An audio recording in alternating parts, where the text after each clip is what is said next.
En 1991, les citoyens soviétiques ordinaires faisaient la queue des heures durant, dans des stations-service vides. Le pain a disparu des épiceries, les élites ont commencé à faire des réserves, et puis, en quelques mois, le pays qui avait existé pendant 70 ans a tout simplement cessé d'exister. Eh bien, cette semaine, les Russes s'attendent exactement à la même chose. Voilà à quel point la situation est devenue grave. Une femme russe a écrit sur les réseaux sociaux, et je cite, « C'est la première fois que je vois un pays s'effondrer. » Ayant assisté à l'effondrement de l'Union soviétique, pouvez-vous expliquer la procédure habituelle dans ce cas? Parce que voyez-vous, hier, l'Ukraine a fait quelque chose que presque personne ne pensait possible. Ils ont neutralisé la plus grande raffinerie de pétrole de Russie, la plus éloignée de la frontière ukrainienne et la mieux protégée. Et avec cette frappe, plus de la moitié de la capacité totale de raffinage du pays est maintenant hors service. Donc, dans cette vidéo, je veux vous expliquer comment l'Ukraine a frappé une cible à 2500 km, soit environ 1500 miles de sa frontière, que la Russie savait être visée et qu'elle n'a pourtant pas pu défendre. Le partenariat secret avec la CIA qui a rendu ces frappes bien plus dévastatrices, et pourquoi les Russes ordinaires achètent littéralement des chevaux, parce que l'essence est devenue inabordable. Certains Russes se préparent à l'effondrement du pays, et s'ils ont raison, nous assistons à l'histoire qui se répète en temps réel. Je suis Sam, et vous regardez Business Basics. Et commençons par ce que l'Ukraine vient de faire. Pour saisir l'importance de la frappe d'hier, il faut comprendre les attentes, les discours publics des Russes, et ce qu'ils n'ont pas pu empêcher. Il y a seulement 4 jours, l'un des blogueurs de guerre russes les plus connus a publiquement averti son public. Il a dit que la prochaine cible ukrainienne serait cette raffinerie, la plus grande de Russie. Elle s'appelle la raffinerie d'Omsk. Il a expliqué pourquoi ce serait la prochaine cible, puis il a noté qu'Omsk est très éloigné de la ligne de front, mais que cela reste la cible la plus précieuse qu'il reste à l'Ukraine. Donc, ils vont très certainement s'y attaquer. Écoutez bien. Ceux qu'on appelle péjorativement les Ukrainiens ont un seul objectif, faire exploser notre raffinerie d'Omsk. Il faut arrêter ça. L'oblast d'Omsk devrait être verrouillé avec 4 niveaux de sécurité. S'ils nous attaquent, la moitié du gouvernement irait en prison. Bande d'incapables. Qu'est-ce que vous attendez tous, bon sang? Que le président vienne tout vous dire? Y a-t-il quelqu'un ici capable de prendre une décision? À quoi servent tous ces ministères si aucun d'entre vous n'est capable de décider quoi que ce soit par vous-même? Vous restez tous là à attendre que quelqu'un d'en haut vous dise quoi faire. Les temps ont changé maintenant. La patrie est en danger.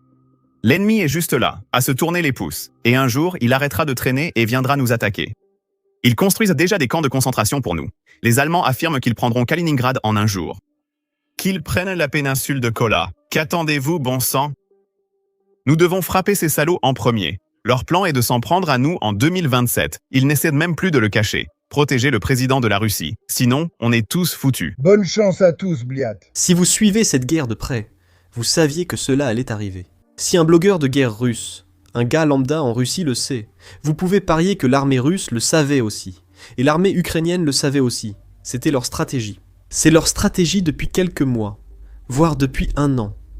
Voilà ce que je veux dire. Au tout début de ce mois-ci, l'armée ukrainienne a publié ce graphique expliquant qu'elle a mis hors service environ 43% de la capacité de raffinage russe. Mais il manquait une chose importante ici. La plus grande raffinerie de Russie n'avait pas encore été touchée. Eh bien, ce graphique est sorti au début du mois. L'exception est maintenant corrigée.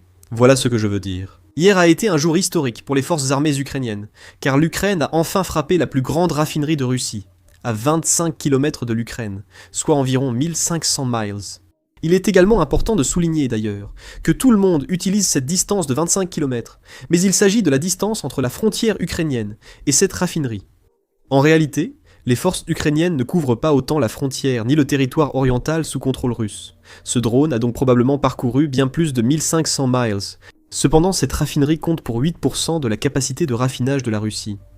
Nous avons déjà vu que 43% sont hors service. Si vous ajoutez cela, nous ne savons pas exactement quelle part de cette raffinerie sera hors service, mais le chiffre se rapproche pas mal des 50%. Et c'est un gros problème pour la Russie parce qu'ils font déjà face à une pénurie de carburant. Maintenant, regardez ceci, ce que beaucoup de gens appellent « refinery bingo ». Les Ukrainiens visent chaque raffinerie en Russie. Toutes avaient déjà été frappées, mais Omsk vient d'être touché pour la première fois. Donc cela signifie que les 11 principales raffineries de Russie sont maintenant sous le contrôle des Ukrainiens, c'est-à-dire à cause des drones. Il faut souligner que presque toutes ces raffineries ont été touchées plusieurs fois. On peut donc s'attendre à la même chose pour Omsk ? Je pense que ce ne sera pas facile, surtout si la Russie renforce les défenses aériennes sur la plateforme utilisée par l'Ukraine. Cependant, la Russie aurait pu faire la même chose avec d'autres raffineries, mais n'a pas réussi à stopper les drones ukrainiens. Si on suppose que la même chose continue, cela veut dire que la raffinerie d'Omsk, même s'il reste une unité qui fonctionne encore, eh bien, elle sera hors service, très bientôt. Comme vous le savez, nous avons des réactions sur le terrain, avec des vidéos de personnes autour de la raffinerie, ayant tout enregistré en temps réel. Le premier est le plus drôle. Le gars voit la raffinerie brûler et pense aussitôt « Eh les gars, ils ont enfin eu notre raffinerie. Alors allez aux stations-service maintenant, et faites le plein parce que la situation va devenir chaotique. » C'est ce qu'il dit. Écoutez. La raffinerie est en feu. C'est officiel. Ne faites pas attention aux torchères. Ce que vous devriez regarder, c'est cette partie-là. Ils ont dû la toucher il y a environ 10 minutes. Je n'ai rien entendu, je suis loin. Mais d'ici, j'ai une vue imprenable sur la scène. Alors ne perds pas de temps maintenant. Tous ceux qui me regardent et qui ont une voiture, allez à la station-service. Ils ont surtout levé la limite sur les jerrycans aujourd'hui. Au cas où vous ne le sauriez pas, aujourd'hui, prenez vos jerrycans, allez à la station-service et achetez tout ce qu'il reste, jusqu'à la dernière goutte. Aujourd'hui, c'est sérieux, vraiment. Les files d'attente vont devenir ingérables. Le problème, c'est que je n'ai pas de jerrycan, je l'ai laissé dans le garage. Ça va prendre du temps pour y aller maintenant parce que le garage est loin. Voici des informations de première main pour toi. Je te montre les informations de première main. Maintenant, le prochain extrait montre en fait des images réelles. Quelqu'un filme un drone entrant dans la raffinerie pendant l'attaque. YouTube n'apprécie pas ces séquences car elles montrent des dégâts, voire des blessés, même si on n'est pas sûr car on est loin. Si vous pouvez nous aider, cliquez sur j'aime et s'abonner ci-dessous. Cela aide la chaîne à être mise en avant par l'algorithme et nous permet de continuer à vous proposer ce contenu. Regardez.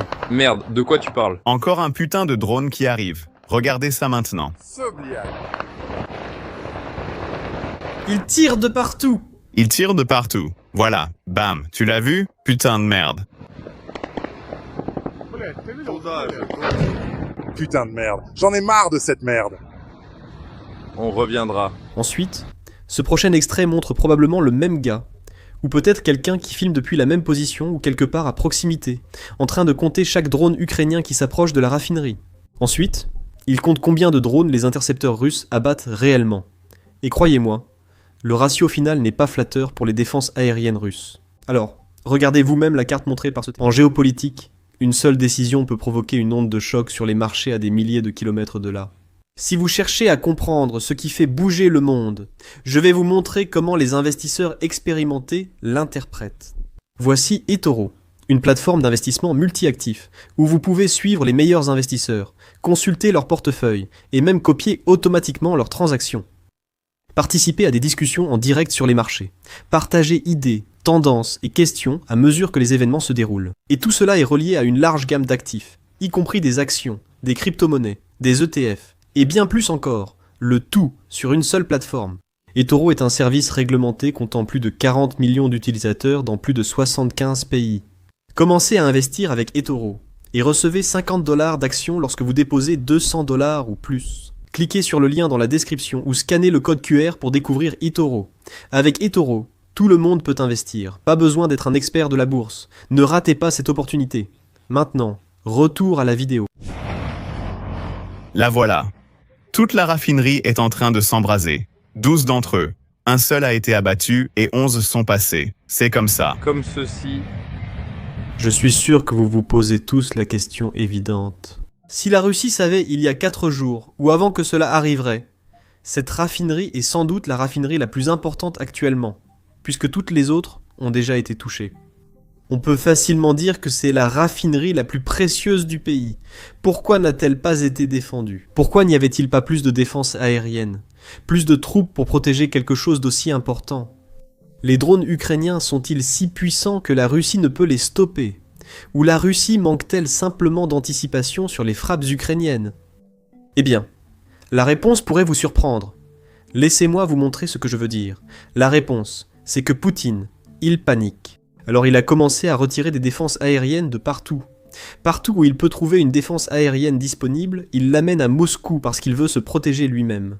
Ou je suppose que si vous voulez être gentil avec Poutine, vous pouvez dire qu'il veut protéger les élites à Moscou parce qu'il sait que si les élites se fâchent, c'est là qu'il devra arrêter la guerre ou qu'il va affronter sa plus grande peur, la gravité. Comme vous pouvez le voir, Poutine retire des défenses aériennes de partout. Et cela signifie que ça crée de plus en plus de failles pour que les drones et missiles ukrainiens puissent infliger des dégâts. Maintenant, c'est là que je veux parler de quelque chose d'assez éducatif et d'assez intéressant. Comment la CIA aide l'Ukraine à mener ses frappes ?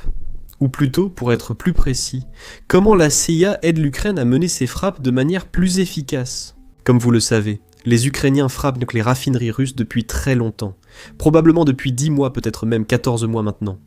Si vous comparez les images du début de la campagne à celles d'aujourd'hui, vous verrez quelques différences. Au début, on voyait beaucoup de boules de feu et beaucoup d'explosions. Les frappes étaient vraiment assez satisfaisantes à regarder. Je ne sais pas si c'est politiquement correct de dire ça, mais on voyait vraiment des explosions comme dans les films. On ne voit plus autant ça dans les frappes récentes, et c'est pour de bonnes raisons. Vous voyez, il y a eu un rapport qui est sorti en décembre dernier qui expliquait en gros comment la CIA a commencé discrètement à travailler avec les services de renseignement ukrainiens, vers juin 2024. Ils ont commencé à collaborer avec des experts pétroliers américains, probablement du Texas, qui connaissaient parfaitement le fonctionnement des raffineries. Et ils savaient aussi quel est l'élément le plus important dans une raffinerie. La Russie peine davantage à remplacer tout l'équipement que l'Ukraine détruit dans les raffineries, ce qu'on savait déjà à cause des sanctions.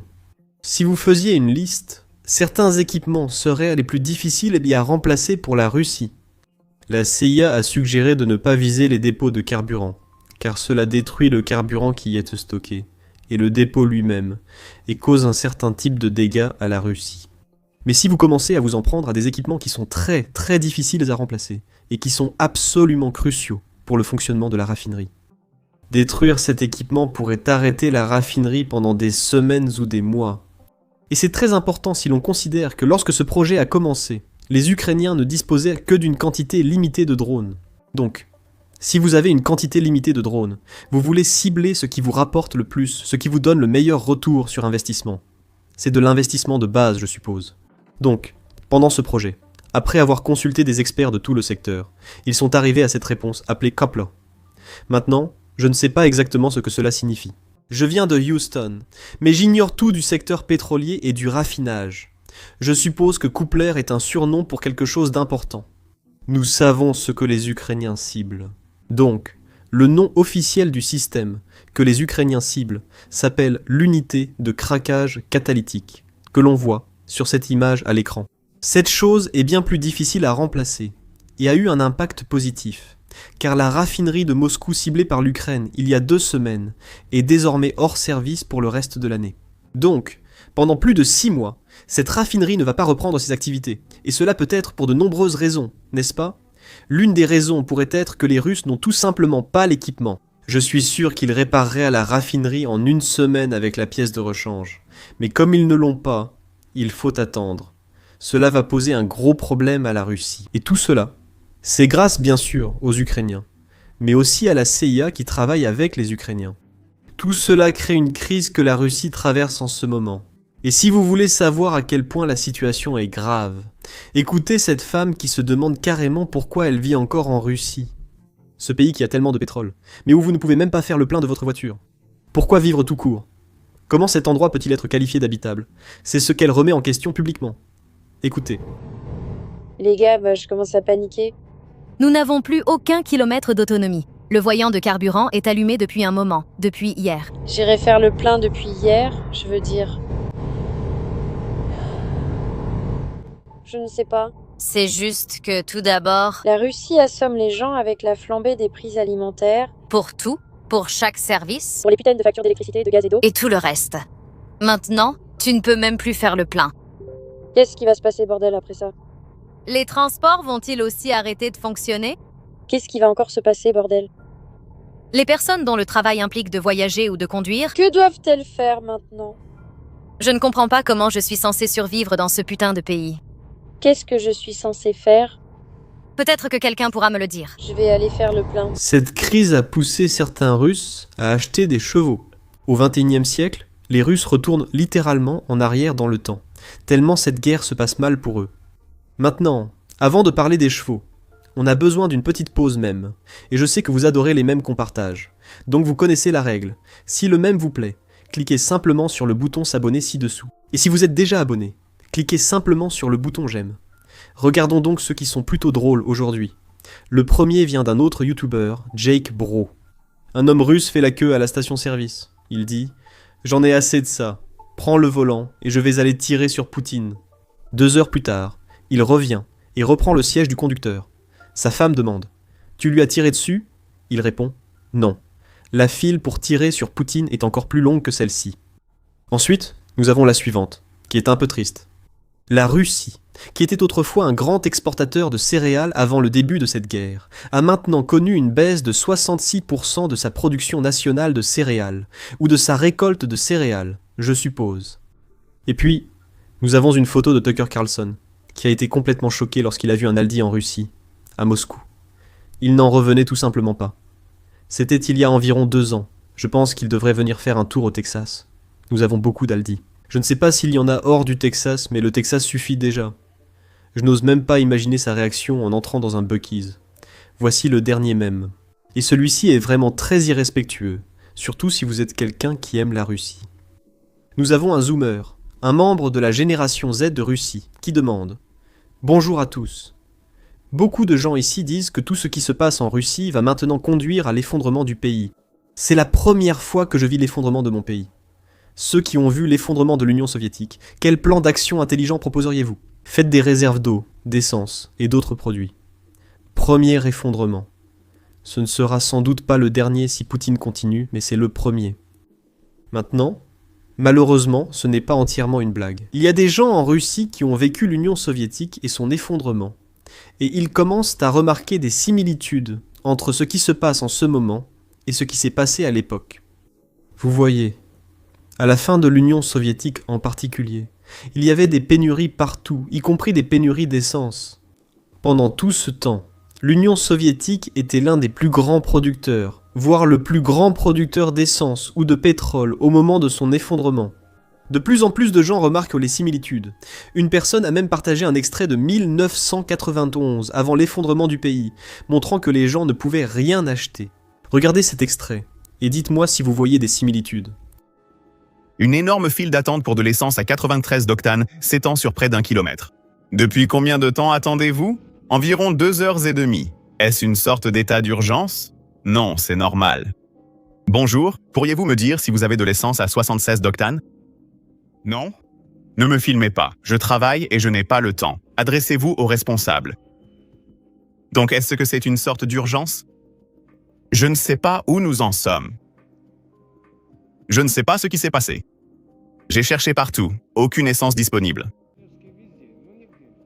Le carburant a peut-être servi à la récolte. Eh bien, si c'est pour la récolte, ce serait compréhensible. Pourtant, la ville est devenue silencieuse. Il n'y a presque plus de touristes, même les vendeurs de poupées Matryoshka ont disparu. Maintenant, voici ce qui est intéressant.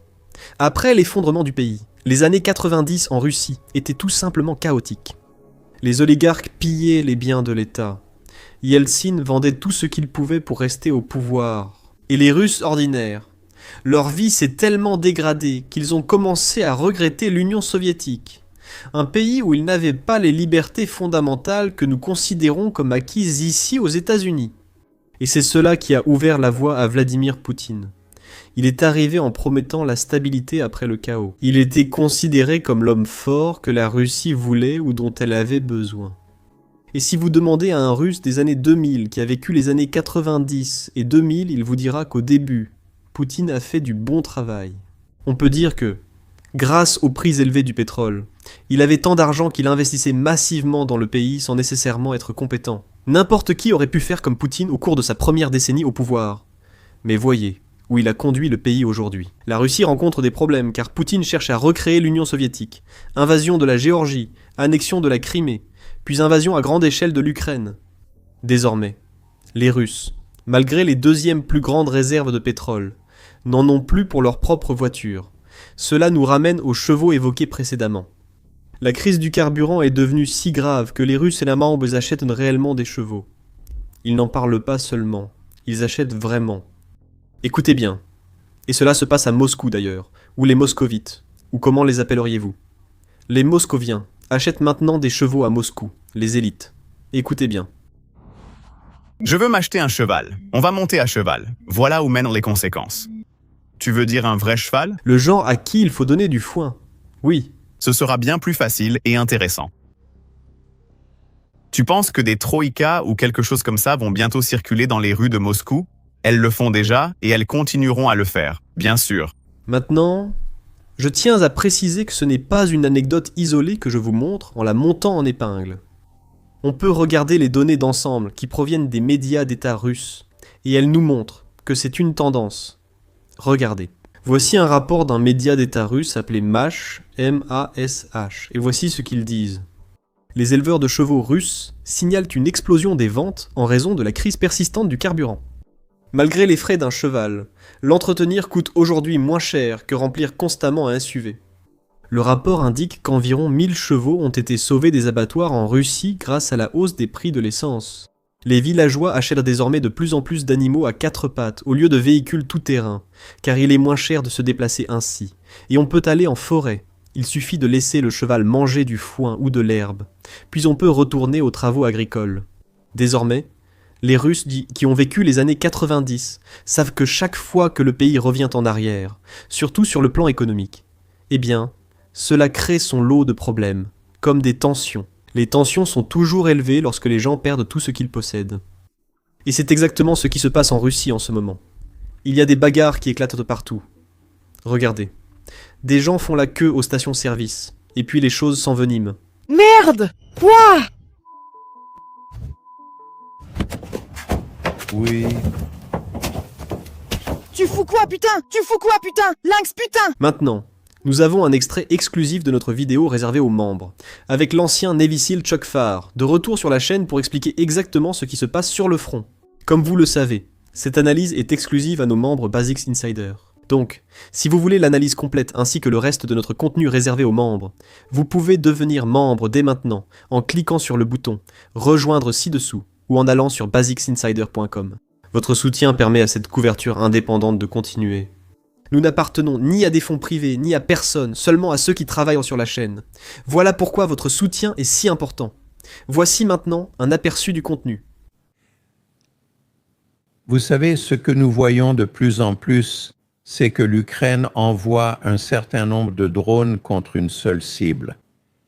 Et pour montrer les capacités de charge utiles, vous pouviez voir que ces murs de briques étaient détruits. Ils ont aussi diverses charges utiles pour drones et on voit la maison s'effondrer.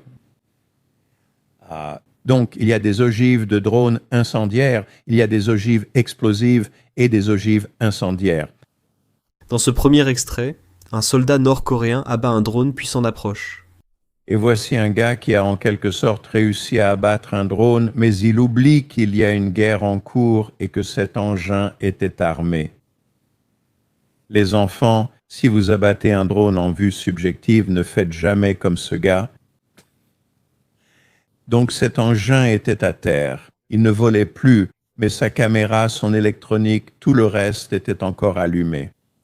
C'est filmé par un deuxième drone qui dit au premier drone « Déclenche ta charge ». Il y a donc eu plusieurs autres vidéos comme celle-ci où des gens s'approchent d'un drone abattu. Et encore une fois, ces engins contiennent principalement des ogives à charge creuse. Donc, la charge est orientée d'une certaine manière, mais il y a aussi un effet de souffle et de fragmentation. Donc, cela va projeter un jet explosif anti-blindage, mais projette aussi des éclats dans toutes les directions. Quelles sont les meilleures méthodes pour gérer les drones, par exemple sur le champ de bataille? Eh bien, si vous l'abattez, vous le traiterez exactement comme un obus d'artillerie non explosé, n'est-ce pas? Vous resteriez à l'écart et vous appelleriez quelqu'un qui est censé savoir ce qu'il fait. Je pense que je reculerai de 300 mètres et je tirerai dessus avec une balle traçante, ce qui le ferait probablement exploser. Mais encore une fois, vous savez, les explosifs brisants militaires sont extrêmement stables. Par exemple, vous pourriez avoir un gros bloc de C4. Si vous le frappez avec une balle ordinaire, il ne se passera tout simplement rien. Il faut à la fois de la pression et de la chaleur pour le déclencher. Donc, si vous tirez sur ce drone abattu avec une balle incendiaire perforante, il explosera probablement. Mais ce qu'il fallait faire, c'était s'enfuir ici. Je souligne aussi la conscience de la situation de ce gars, d'accord? Il a abattu ça et il a ce que nous appelons chez les SEALs une fixation sur la cible. Il ne s'intéresse qu'à ce drone. Il ne regarde jamais dans l'autre direction pour voir qu'il est filmé par un autre drone, n'est-ce pas? Donc il faut toujours rester vigilant, tu sais, il faut toujours être sur ses gardes, c'est ce qu'on dit. Reste attentif à ce qui t'entoure